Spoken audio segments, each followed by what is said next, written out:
Hey everyone, Ian Smith here with FedSmith.com, here to talk to you today about the government shutdown.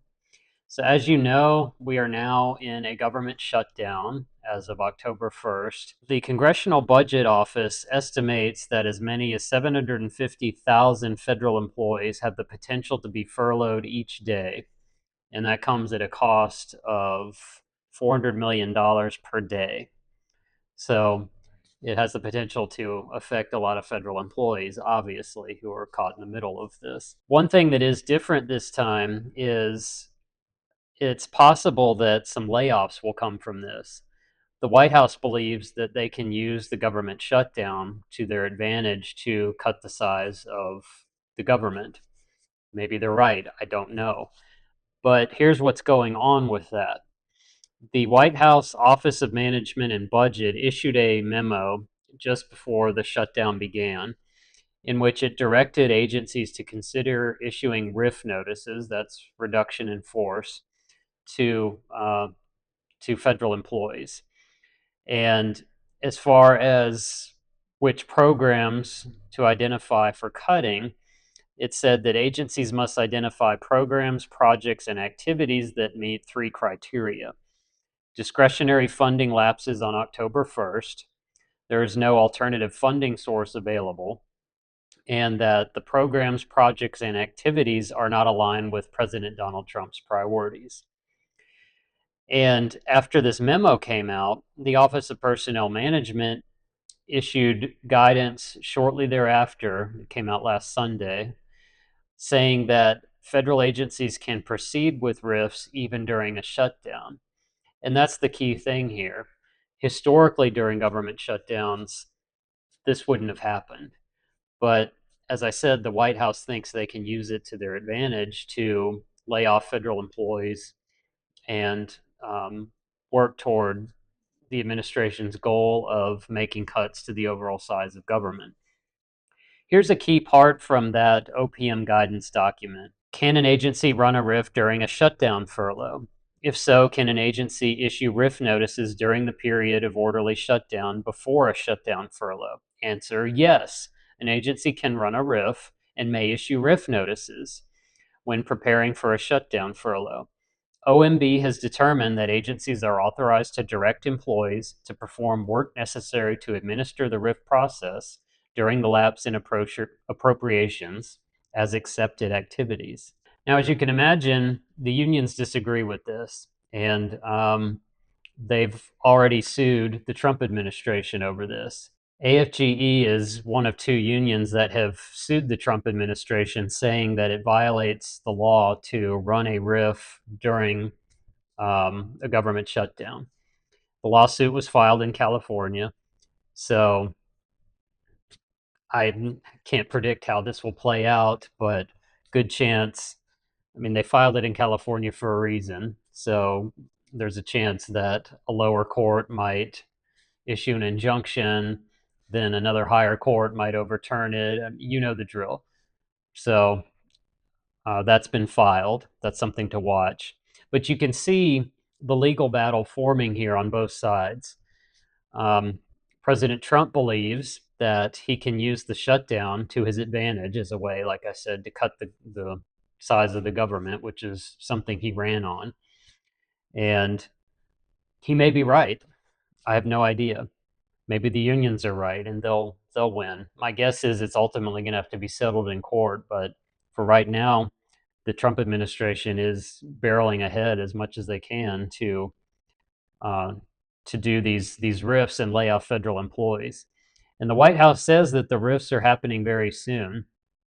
On Wednesday, it was reported that the RIFs were only a day or two out. I'm recording this on Friday, October the 3rd. The longer the shutdown drags on, the more likely it is that you might see them.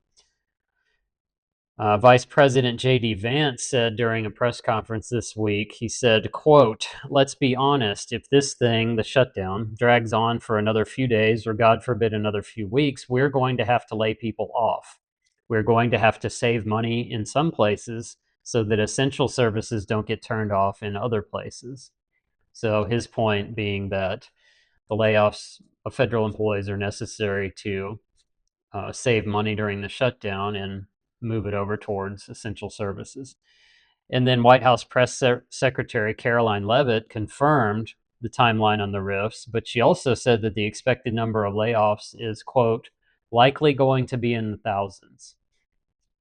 So, again, I don't know what the outcome of this is going to be, but this is something federal employees should be aware of and watch out for, especially the longer the shutdown goes on.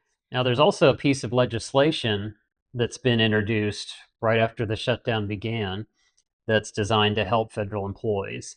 It was introduced on October 1st by Senator Tim Kaine, a Democrat from Virginia, and it's called the Emergency Relief for Federal Workers Act.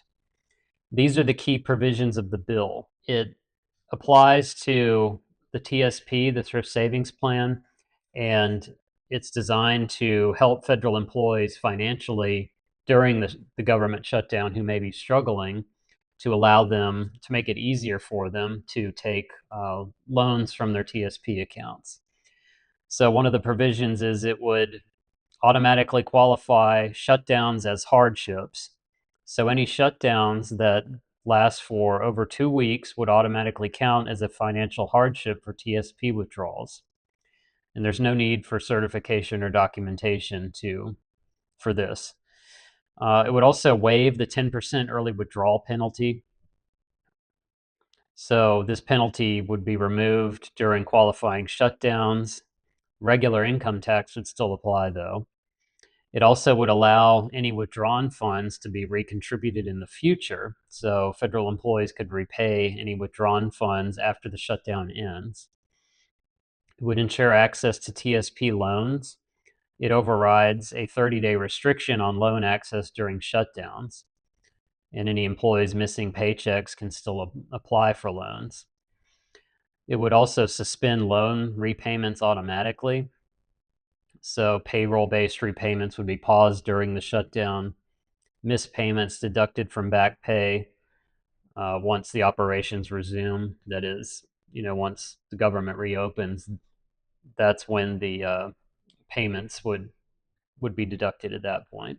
And also, any missed loan payments during a shutdown won't trigger tax penalties or early withdrawal fees. But it's important to keep in mind this is not law yet. It's only been introduced. But if it were to pass into law, then this would be something on the table that could help federal employees facing any financial hardships during the shutdown. So it's just something to watch. I'll also put a table up on the screen here that compares the standard TSP rules on loans with what has been proposed in this new law, just to give you an idea of how it's proposing to help offset the normal penalties and so forth that would apply with a TSP loan. So those are a few things I wanted our audience to be aware of regarding the current government shutdown. I hope you found this information helpful. And like I said, I have no idea how this brewing legal battle will play out in the courts. I'm guessing it will end up in the courts. It looks that way. But it's just something to watch. I know it's a stressful time for federal employees who get caught in the middle of the political battles during a government shutdown. But I hope this information was helpful. Please stay tuned to our YouTube channel and also visit the fedsmith.com website. We post new information as it becomes available. So thank you for watching and have a good day.